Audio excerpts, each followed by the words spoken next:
François lui-même m'a objecté lors d'un débat précédent qu'il était soucieux de finances publiques. Je rappelle que lorsque j'étais ministre du Budget, j'avais quitté mes fonctions avec une France qui respectait les critères de Maastricht, alors qu'il parlait à cette époque d'un État en faillite, et qu'en 2012, là pour le coup, nous avions dépassé tous les critères de Maastricht. Alors laissez l'imposteur vous répondre. Donc, non, attendez, Jean-Pierre, juste je termine cette... Mais bien sûr que c'est l'intérêt de notre échange.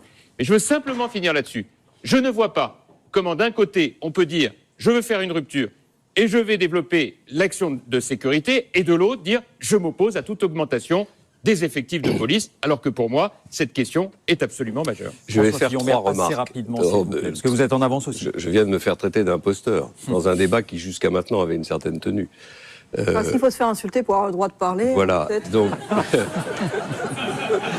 On n'arrivera pas dans la vie politique... Dans ce cas-là, j'aurais souvent la parole. Dans la vie... On a tous notre lot, il faut bien se le dire. Ouais, enfin, ce soir, il y en a Dans qui la en ont moins vie que d'autres. politique, quand même, hein. est-ce que je peux répondre? Dans la vie politique, il y a quelque chose qui est très important dans la vie démocratique, c'est le contrat démocratique. Et en 2007, nous avons passé, avec les Français, sous l'autorité de Nicolas Sarkozy, un contrat démocratique, auquel d'ailleurs Jean-François Copé, comme tous les autres, ou presque tous les autres, ont adhéré. Ce contrat démocratique était un contrat démocratique qui allait vers des changements, mais des changements que je juge aujourd'hui pas suffisants pour assurer le redressement de notre pays.